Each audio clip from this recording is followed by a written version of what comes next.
After a stunning live-fire demonstration in the Gulf of Mexico, America's new Quicksink bomb, a fast-moving joint capability technology demonstration, is ready to target China's vast armada of aggressive civilian and lightly armed military craft.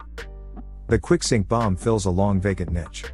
For years, both the United States Navy and the United States Coast Guard have struggled to address China's enormous array of lightly armed government vessels and dual-use civilian craft. Often hard to control, stop, or sink, these Chinese boats are often employed, in fleets of hundreds, to achieve China's maritime goals or to directly support military action. To confront China's massive civilian fleet, United States forces in the Pacific had few options beyond watching China break one maritime and international norm after another. Equipped only with ships mustering small deck guns and, sometimes, a handful of anti-ship missiles, maritime forces throughout the Pacific really had no way to stop even a single determined and potentially hostile civilian surface ship beyond a heavyweight torpedo or balky laser-guided bomb. Quick pause to remind you to like, share, comment and subscribe. Thank you.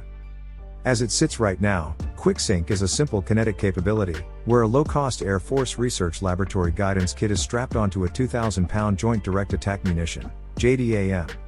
With lots and lots of JDAMs in the world's arsenal, and given that JDAMs can be dropped by virtually any military aircraft, Quicksink is a mortal threat to China's gray zone fleet.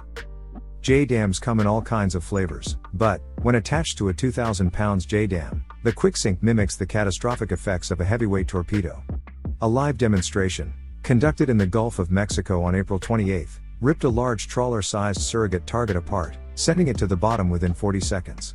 In an actual strike on a functional and fuel-filled vessel, the crew would have no warning and would not know what had hit them. Now that the United States has a low-cost weapon to quickly neutralize large craft anywhere and in any weather, the big flagships of China's globe-spanning coercive fleets can no longer cruise through the world's remote, virtually lawless seas alone and unafraid. Once detected, China's key enablers of maritime mischief can be sunk at any moment. And with a bunch of new, long-legged and homeland defense-oriented F-15X fighters on the way, America will have a reliable, fast Quicksink delivery system ready to go, capable of reaching out across the vast Pacific.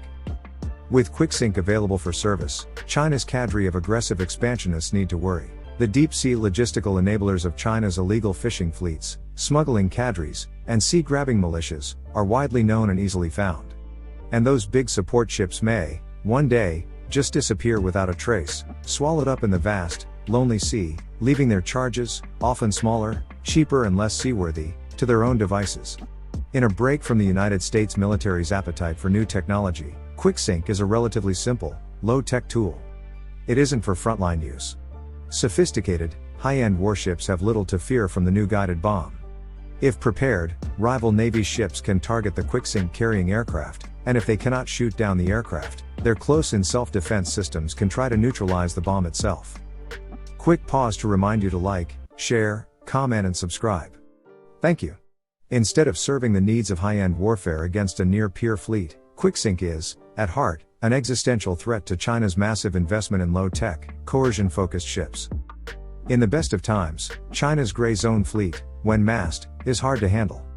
China has a long and effective history of using massed small craft to rebuff stronger rivals.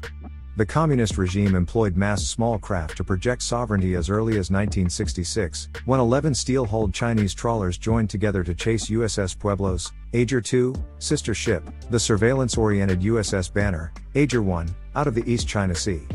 For China, swarming is a long-standing, deeply rooted military tactic. Coast guards and navies throughout the Pacific have long struggled with strategies to manage China's preference for fielding numerous but low-tech maritime vessels. Up till now, only aircraft and surface presence, in the form of massed, highly capable gunboats, have been effective against China's militarized gray zone fleet. Over the past few years, minor successes in rebuffing China's coercive fleets have sparked something of a low-tech arms race. As Pacific states slowly up-armed their defensive resources, increasing presence in both ship numbers and in individual ship tonnage, China has, in turn, quietly supersized their low-tech armada, making their ships too big and fast for other countries to confront.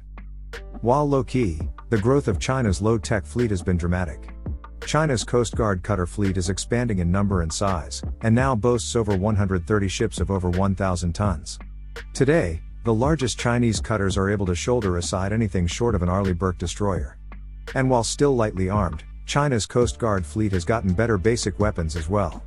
Rapid-fire guns and man-portable anti-aircraft missiles make approach by rotary-wing aircraft increasingly perilous, complicating efforts to target ships with laser-guided munitions, weapons the United States has used to clear the seas of lightly armed adversaries in the past. But now, America's Quicksink makes even the queens of the Chinese Coast Guard, the massive 12,000-ton Zayado-class Coast Guard cutters, vulnerable. All the large and relatively fast-moving ships that China is fielding to support their sovereignty-eroding distant fishing fleets, the support tenders, transshipment craft and surveillance platforms, face a mortal threat. But now, the cost equation is shifting out of China's favor. Instead of just building more, albeit bigger and better armed ships, China must either procure Coast Guard ships armed with sophisticated anti-aircraft systems, capable of detecting and downing an aircraft 15 to 20 miles away, or embark gray zone craft under the protection of naval combatants and friendly air cover. Welcome to a new era in the Pacific. China's reaction to Quicksink depends upon just how China may have planned to employ their vast gray zone fleet of fishing vessels, dredgers, and other attendant craft. China has put a lot into modernizing their gray zone fleet, and they may not respond well given that this new weapon directly interferes with long-standing and long-successful Chinese tactics. The existential threat Quicksink poses to China's coercive fleet suggests that China's ongoing scramble for Pacific Ocean bases and advanced airfields will accelerate. In retrospect, China's unseemly rush to exploit an initial 2019 diplomatic opening in the Solomon Islands may well have been influenced by Quicksink's rapid progression from concept to a functional weapon. China's opposition to collaborative multinational surveillance webs in the Pacific may get even more shrill, and China's ongoing efforts to target surveillance platforms and cooperative intelligence dissemination networks may get even more overt. Quicksink is no cure-all. With Chinese military aircraft and naval vessels operating out of a place like the Solomon Islands, China's rogue sovereignty-eroding fishing fleets can still concentrate and operate with some modicum of safety in the deep Pacific. But with Quicksink in the field, China's cost and risk calculus is starting to irrevocably change. For once, China has ended up on the wrong side of the equation, making China's global maritime aggressions far more costly. Thank you for watching. Until next time, take care.